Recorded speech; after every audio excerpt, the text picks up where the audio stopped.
yitirdim, men dünyamı yitirdim. Canım al balam alma diyenimi yitirdim. Gözlerimden halımı duyanımı yitirdim.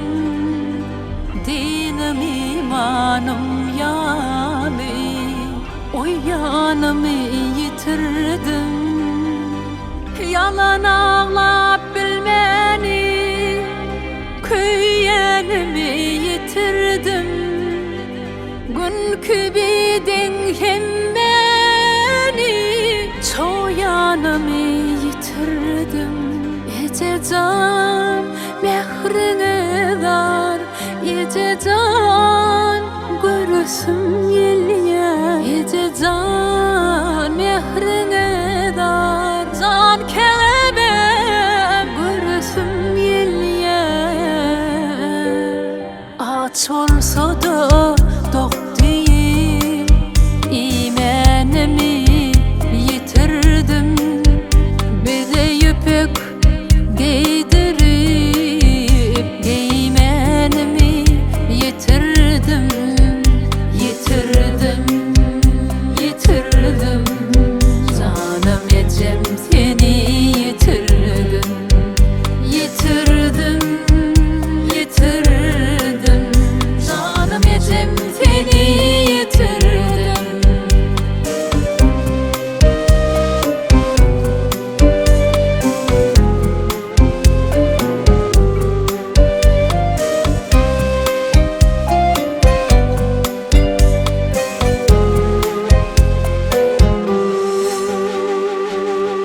Şoğunumu, düğünümü, geçenimi yitirdim. Bu zindem sonu içenimi yitirdim. Gereğimi yitirdim. Vah, yüreğimi yitirdim. Bir minnetsiz hayalim, gereğimi yitirdim. Gecetini yitirdim. Evde yok bu yetinin, ön kakası yetimdim. Bugün sen yetir ettin.